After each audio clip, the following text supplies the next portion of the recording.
À l'heure actuelle, 48% des Américains se décrivent comme des personnes qui cherchent à plaire. C'est près de la moitié de la population qui dit oui alors qu'elle veut crier non. Et voici le plus fou, 39% d'entre eux disent que cela a rendu leur vie plus dure. Si c'est votre cas, cette vidéo va tout changer. Avant d'aller plus loin, laissez-moi vous montrer quelque chose. Selon une vaste étude YouGov menée auprès de milliers d'Américains, 70% des femmes et 63% des hommes font des efforts extrêmes pour éviter les conflits. Pensez-y, 7 femmes sur 10 préféreraient s'épuiser plutôt que de prononcer un simple mot. Non. Et devinez quoi, 52% des gens ont l'impression de ne pas pouvoir dire non quand quelqu'un leur demande quelque chose. Pas qu'ils ne veulent pas, mais qu'ils ne peuvent pas. Comme si c'était physiquement impossible. Mais c'est là que ça devient dingue. Des recherches de l'université de Princeton ont découvert que la culpabilité vous alourdit littéralement, pas métaphoriquement, littéralement. Lorsque les gens se souvenaient de souvenirs contraires à l'éthique dans leur étude, ils percevaient les tâches physiques comme nécessitant plus d'efforts. Votre culpabilité rend tout plus difficile. Alors pourquoi faisons-nous cela? Pourquoi continuons-nous à dire oui jusqu'à l'épuisement? La réponse est enfouie dans votre enfance, et ce n'est pas de votre faute. Voici quelque chose qui m'a époustouflé quand j'ai fait des recherches à ce sujet. Selon la théorie de l'attachement, développée par le psychologue John Bowlby et étendue par Mary Ainsworth, la façon dont vos parents ont réagi à vous quand vous étiez bébé a littéralement programmé la façon dont vous gérez les limites aujourd'hui. Écoutez ceci. Si vous avez eu des soignants incohérents, émotionnellement indisponibles ou imprévisibles, votre cerveau a appris quelque chose de crucial. Martin Suchtamin, when Mabi sega Korean singabaim, Cardi Dawson Norin Stoid. T dépend de ma capacité à faire plaisir aux autres. Ce n'était pas un choix conscient. Votre système nerveux s'est littéralement adapté pour la survie. Les recherches publiées dans de nombreux journaux de psychologie du développement montrent qu'un attachement insécure durant l'enfance est corrélé à des difficultés à établir des limites à l'âge adulte. Votre cerveau a créé ce qu'on appelle un modèle de fonctionnement interne. Tankur, Angersor Darn Gamdriurspro, Soranur Dautri Ambersor, Plonzo, qui diresturi, Bimberstaver, Ban, Suisandri, si je dis non, je serai abandonné. Si je déçois les gens, je ne suis pas aimable. Et voici le coup de grâce. Selon YouGov, 32% des personnes qui se définissent comme des people pleasers croient avoir été socialisées de cette façon. Pour les femmes spécifiquement, ce nombre grimpe à 38%.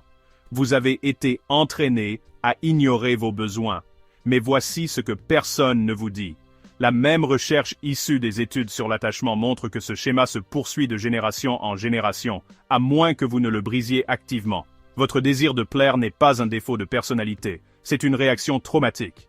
Et les réactions traumatiques peuvent être reprogrammées. Bon, alors c'est ici que tout ce que vous pensez savoir sur les limites est bouleversé. Drew Brené Brown, l'une des plus grandes chercheuses mondiales sur la honte, la vulnérabilité et la connexion, a passé 13 ans à interviewer des milliers de personnes sur Lightslal, Krugam Pam, Verdansir Minds. Et Guide, quand elle a analysé toutes les données, elle a découvert quelque chose qu'elle a appelé la découverte la plus choquante de toute sa carrière. Les personnes les plus compatissantes qu'elle a interviewées, elles avaient aussi le plus de limites. Pas quelques limites. Le plus. Elle a littéralement dit qu'elles avaient des limites d'acier. Cela contredit complètement ce qu'on nous a appris. On pense, si je suis compatissant, je dois dire oui. Si je fixe des limites, je suis égoïste. Mais la recherche de Brown prouve que c'est le contraire qui est vrai. Voici sa découverte exacte. Les personnes compatissantes fixent des limites claires, parce que les limites les protègent du ressentiment.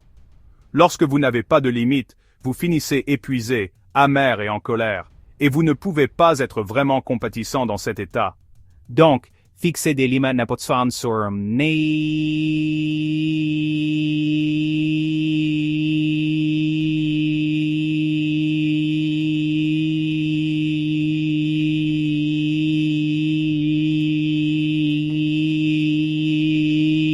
le fondement même de la compassion. Sans les bêtes, vous êtes compassion avec de bonnes intentions. Bien, c'est ici que ça devient pratique. Je vais vous donner des scripts mot pour mot qui protègent votre énergie sans détruire vos relations. Ceux-ci proviennent de psychologues cliniciens, d'experts en limites et de milliers de tests réels. Au lieu de dire « non », dites « je suis à pleine capacité jusqu'à date précise.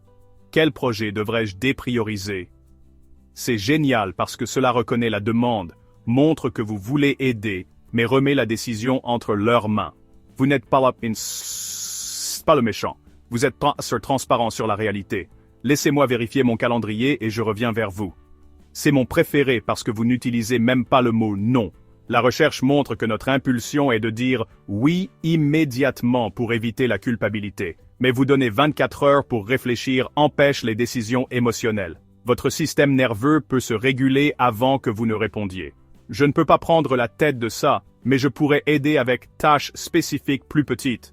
Vous ne pouvez pas organiser toute la collecte de fonds de l'école, proposer d'apporter les fournitures, vous ne pouvez pas travailler tard toute la semaine. Proposez une soirée spécifique. Cela vous permet de rester connecté sans vous sacrifier. Cela ne correspond pas à mes priorités en ce moment, mais merci d'avoir pensé à moi. C'est puissant parce que c'est honnête sans trop d'explications. Vous ne mentez pas, vous ne donnez pas d'excuses, vous énoncez juste un fait. Je ne suis pas la meilleure personne pour ça, mais avez-vous essayé? Solution alternative? Vous de toujours utile, juste pas à vos propres dépens. Des études montrent que les gens respectent cela plus qu'un faux enthousiasme. Quand quelqu'un s'oppose, et ils le feront, vous ne discutez pas, vous ne justifiez pas. Vous dites que c'est reduce ayer sturin en nander tukon, some spine de mine, vous dites crowd. Vous avez déjà donné ma réponse. Puis vous arrêtez de parler. La recherche sur la négociation montre que celui qui parle le premier perd. Laissez le silence faire le travail. Et voici le script le plus important de tous. Ce que vous vous dites à vous-même. La réaction émotionnelle de quelqu'un à ma limite le concerne lui, pas moi. Parce que voici la vérité. Selon la recherche en psychologie des relations, les personnes saines respectent les limites. Quiconque se met en colère face à vos limites révèle qu'il a bénéficié du fait que vous n'en aviez pas. Maintenant, laissez-moi vous expliquer pourquoi ces scripts fonctionnent, parce que comprendre la psychologie vous rend inébranlable. June Tang, né de l'université George Mason, fait des recherches sur la culpabilité depuis des décennies, et voici ce qu'elle a découvert. Il y a une différence énorme entre la culpabilité et la honte. La culpabilité dit « j'ai fait quelque chose de mal ». La honte dit « je suis mauvais ». Lorsque vous vous sentez coupable d'avoir posé une limite, c'est votre cerveau qui confond la culpabilité avec la honte. Vous ne faites rien de mal en ayant des limites, mais votre modèle de fonctionnement interne depuis l'enfance déclenche une réaction de honte. La recherche de Tang née auprès de plus de 500 délinquants incarcérés a révélé quelque chose de fascinant. La culpabilité est protectrice. Les personnes qui ressentaient une culpabilité appropriée prenaient leurs responsabilités et montraient moins tadar guri and sign very bury what their kinten rekin sign que no brain rates de allen on trauberban and more brain than taladin. La honte a tout empiré. Donc, lorsque vous posez une limite et que vous vous sentez coupable, vous expérimentez en fait une culpabilité saine qui est détournée par une honte toxique. La solution? Reformuler. What's a duran? Sallallah. Votre nouveau dialogue interne. Poser cette limite, c'est prendre soin de moi pour pouvoir être plus présent pour les personnes que j'aime. Parce que voici ce que la recherche sur l'épuisement professionnel révèle. Les personnes qui établissent des limites ont de meilleures relations, pas de pire. Une étude publiée dans le Journal of Psychology a révélé que les personnes constamment désireuses de plaire subissent des taux plus élevés d'anxiété, de dépression et d'insatisfaction relationnelle. Et écoutez bien, 43% des femmes ont du mal à établir des limites avec les autres, contre 32% des hommes. Ce n'est pas un hasard, c'est un conditionnement sociétal que nous devons désapprendre activement. D'accord, connaître ces choses intellectuellement est une chose. Les faire réellement quand votre patron vous envoie un email à 21h ou que votre mère vous culpabilise, c'est différent. Voici votre plan de pratique étape par étape, basé sur la psychologie comportementale. Commencez par des situations qui n'ont aucune importance. Dites non au vendeur qui vous propose une carte de fidélité. Refusez une invitation à dîner par SMS de groupe que vous ne voulez pas. La recherche sur la formation d'habitude montre que vous avez besoin d'une pratique à faible risque au début. Prononcez ces scripts à voix haute lorsque vous êtes seul. Pourquoi? Votre cerveau a besoin d'entendre votre propre voix prononcer ces mots. Cela crée des voix neunanes. Nan Staus, Morjundrom, Tsenebon. Ceci est soutenu par des études sur l'apprentissage moteur et la préparation du discours. Maintenant, utilisez un script dans une situation réelle. Un seul. Peut-être s'agit-il de dire à un ami que vous ne pouvez pas l'aider à déménager ce week-end. Observez la sensation, avant, pendant et après. Les psychologues cliniciens affirment que la plupart des gens rapportent que l'anxiété qu'ils ressentaient auparavant était 10 fois pire que la conversation réelle. Votre cerveau est en train de catastrophiser. Parlez à quelqu'un en qui vous avez confiance de votre pratique des limites. La recherche sur la responsabilisation montre que vous avez 65% plus de chances de réussir lorsque vous avez du soutien. Demandez-leur de prendre de vos nouvelles. Et voici la partie cruciale. Célébrez chaque limite que vous fixez, même les petites. Votre cerveau apprend par le renforcement positif. Chaque limite réussie crée un élan pour la suivante. Maintenant, parlons de ce qui se passe quand quelqu'un n'aime pas votre limite, parce qu'ils ne seront pas toujours contents de cela. Selon la recherche sur les relations, il existe 3 types de résistance aux limites. Ils disent des choses comme « je suppose que je vais le faire moi-même » ou « tu n'aides plus jamais ». C'est de la manipulation, pure et simple. Votre réponse? Je comprends que vous soyez déçu, et ma réponse reste la même. Ensuite, arrêtez de parler. Ils exigent des explications. Pourquoi ne pouvez-vous pas faire ça? Qu'est-ce qui est plus important? Vous ne devez à personne une justification détaillée. Vous pouvez dire « j'ai d'autres engagements ». Point final. N'oubliez pas, les limites sont une question de respect, pas de négociation. Mais tout va s'effondrer. C'est tellement important. Voici votre réponse. Je comprends que cela vous semble urgent. Je ne suis pas disponible, mais je peux. Solution alternative.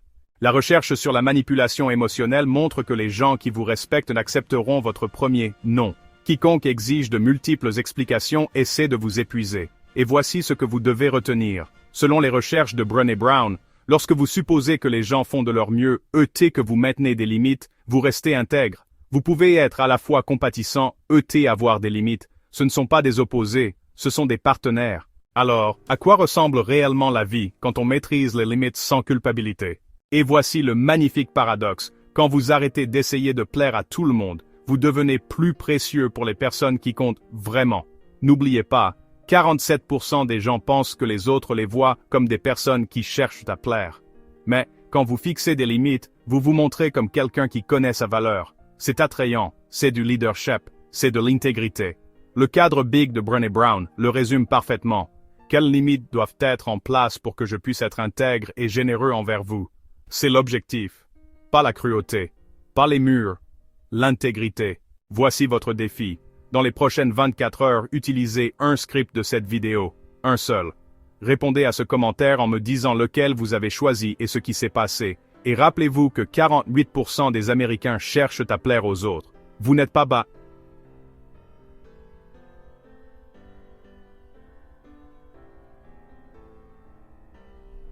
Mais, les 52% qui ne le sont pas, ils ont compris ce que vous êtes sur le point d'apprendre. Les limites ne sont pas égoïstes. Elles sont essentielles à la survie. Votre culpabilité vous a menti. Il est temps de dire non sans vous excuser de prendre de la place. On se retrouve dans la prochaine vidéo, où nous allons détailler exactement comment gérer la culpabilité qui survient après avoir posé une limite. Parce que la poser n'est que la moitié de la bataille.